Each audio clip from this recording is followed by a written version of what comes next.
ಉಡುಪಿ ಚಿಕ್ಕಮಗಳೂರು ಕ್ಷೇತ್ರದ ಟಿಕೆಟ್ಗಾಗಿ ಶೋಭಾ ಕರಂದ್ಲಾಜೆ ಮತ್ತು ಸಿಟಿ ರವಿ ನಡುವಿನ ಜಟಾಪಟಿ ಹೈಕಮಾಂಡ್ ಅಂಗಳಕ್ಕೆ ತಲುಪಿದೆ. ಶೋಭಾ ಹಟಾವೋ ಎಂಬ ಸಿಟಿ ರವಿ ಬೆಂಬಲಿಗರಿಗೆ ಡೋಂಟ್ ಕೇರ್ ಅಂತ ಹೇಳಿದ್ದಾರೆ. ಇತ್ತ ಸಿಟಿ ರವಿ ವರಿಷ್ಠರ ತೀರ್ಮಾನಕ್ಕೆ ಬದ್ಧ ಅಂತ ಹೇಳಿದ್ದಾರೆ.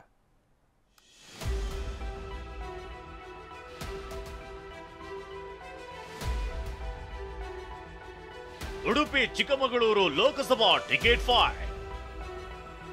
ಶೋಭಾ ಕರಂದ್ಲಾಜೆ ಸಿಟಿ ರವಿ ಬಣದ ಜಟಾಪಟಿ. ಲೋಕಸಭಾ ಚುನಾವಣೆ ಸಮೀಪಿಸುತ್ತಿದ್ದಂತೆ ಟಿಕೆಟ್ ಹಂಚಿಕೆ ಫೈಟ್ ಬಿರುಸುಗೊಳ್ಳುತ್ತಿದೆ. ಉಡುಪಿ ಚಿಕ್ಕಮಗಳೂರು ಕ್ಷೇತ್ರದಲ್ಲಿ ಬಿಜೆಪಿಗೆ ಹೊಸ ತಲೆಬಿಸಿ ಆರಂಭವಾಗಿದೆ. ಕೇಂದ್ರ ಸಚಿವೆ ಶೋಭಾ ಕರಂದ್ಲಾಜೆ ವಿರುದ್ಧ ಕೆಲ ಬಿಜೆಪಿ ಕಾರ್ಯಕರ್ತರು ತಿರುಗಿ ಬಿದ್ದಿದ್ದಾರೆ. ಗೋ ಬ್ಯಾಕ್ ಶೋಭಾ, ಶೋಭಾ ಹಟಾವೋ, ಬಿಜೆಪಿ ಬಚಾವೋ ಎಂಬ ಅಭಿಯಾನ ಆರಂಭಿಸಿದ್ದಾರೆ. ಇದು ಸಿಟಿ ರವಿ ಬಣದವರು ನಡೆಸುತ್ತಿರೋ ಕ್ಯಾಂಪೇನ್ ಎಂಬ ಮಾತುಗಳು ಕೇಳಿ ಬರ್ತಿವೆ. ಯಾವುದೇ ಅಭಿಯಾನ ಮಾಡದಂತೆ ನೀವು ಪೋಷಕರಾಗಲು ಕಾಯುತ್ತಿದ್ದೀರಾ? ಚಿಂತಿಸದಿರಿ. ಓಯಾಸಿಸ್ ಫರ್ಟಿಲಿಟಿ 90,000 ದಂಪತಿಗಳ ಜೀವನದಲ್ಲಿ ಸಂತೋಷವನ್ನು ತಂದಿದೆ. 7825893601ಗೆ ಕರೆ ಮಾಡಿ. ಅತ್ಯದ್ಭುತ ರಿಯಾಯಿತಿ ಪಡೆಯಿರಿ ಹಾಗೂ ಎಲ್ಲರಿಗೂ ಗುಡ್ ನ್ಯೂಸ್ ಕೊಡಿ. ಬಿಜೆಪಿ ಹೈಕಮಾಂಡ್ ಸೂಚನೆ. ಶೋಭಾ ವರ್ಸಸ್ ಸಿಟಿ ರವಿ ನಡುವಿನ ಜಟಾಪಟಿ ಬೆನ್ನಲ್ಲೇ ಹೈಕಮಾಂಡ್ ಎಂಟ್ರಿ ಕೊಟ್ಟಿದೆ. ಈ ಬಗ್ಗೆ ಮಾಹಿತಿ ಪಡೆದುಕೊಂಡಿರೋ ಬಿಜೆಪಿ ವರಿಷ್ಠರು ವಿಜಯೇಂದ್ರ ಮೂಲಕ ಬಣಜಗಳ ನಿಲ್ಲಿಸುವಂತೆ ಸೂಚನೆ ಕೊಟ್ಟಿದ್ದಾರೆ. ಇನ್ನು ತಮ್ಮ ವಿರುದ್ಧ ಕ್ಯಾಂಪೇನ್ಗೆ ಅಸಮಾಧಾನಗೊಂಡಿರೋ ಶೋಭಾ ಅಭಿವೃದ್ಧಿ ಮುಂದಿಟ್ಟು ಚುನಾವಣೆ ಎದುರಿಸುವುದಾಗಿ ಹೇಳಿದ್ದಾರೆ.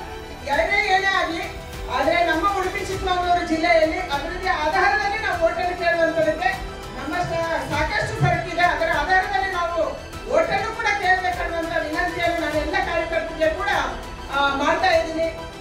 ಚಿಕ್ಕಮಗಳೂರಿನ ಕೆಲ ಬಿಜೆಪಿ ಮುಖಂಡರು ಇತ್ತೀಚೆಗೆ ಕೇಂದ್ರ ಹಾಗೂ ರಾಜ್ಯ ಬಿಜೆಪಿ ನಾಯಕರಿಗೆ ಪತ್ರವನ್ನ ಬರೆದಿದ್ರು. ಸಿಟಿ ರವಿಗೆ ಟಿಕೆಟ್ ನೀಡುವಂತೆ ಪಟ್ಟು ಹಿಡಿದಿದ್ರು. ಆದ್ರೀಗ ಹೈಕಮಾಂಡ್ ಯಾವುದೇ ಅಭಿಯಾನ ಮಾಡದಂತೆ ಸೂಚನೆ ನೀಡಿದೆ. ಇತ್ತ ಮಾಜಿ ಶಾಸಕ ಸಿಟಿ ರವಿ ಪ್ರತಿಕ್ರಿಯಿಸಿದ್ದು, ನಾನು ಟಿಕೆಟ್ ಆಕಾಂಕ್ಷಿ ಅಲ್ಲ, ಪಕ್ಷ ಯಾವ ಜವಾಬ್ದಾರಿ ಕೊಟ್ಟರು ನಿಭಾಯಿಸ್ತೇನೆ ಅಂತ ಹೇಳಿದ್ದಾರೆ. ಇಲ್ಲಿ ಯಾವ ಬಣಗಳು ಇಲ್ಲ, ಬಿಜೆಪಿ ಮಾತ್ರ ಇರೋದು. ಬಿಜೆಪಿಗೆ ನಾವು ಹಿಂದೆಲೂ ಕೆಲಸ ಮಾಡೋದು, ಮುಂದೇನೂ ಕೆಲಸ ಮಾಡೋದು. ಯಾರೂ ನಾವು ಎದೆ ಬಗ್ಗೆ ತೋರ್ಸೋಕ್ಕಾಗಲ್ಲ ನಮ್ಮ ನಿಷ್ಠೆನ. ನಾವು ಒಂದು ಚುನಾವಣೆಗೊಂದು ಇನ್ನೊಂದು ಚುನಾವಣೆಗೊಂದು ನೀತಿಯವರಲ್ಲ. ಅದೇನೇ ಇರಲಿ, ಚಿಕ್ಕಮಗಳೂರಿನಿಂದ ಮತ್ತೆ ಟಿಕೆಟ್ ಗಿಟ್ಟಿಸಿಕೊಳ್ಳುವಲ್ಲಿ ಶೋಭಾ ಯಶಸ್ವಿ ಆಗ್ತಾರಾ? ಸಿಟಿ ರವಿಗೆ ಟಿಕೆಟ್ ಸಿಗುತ್ತಾ ಕಾದು ನೋಡಬೇಕಿದೆ.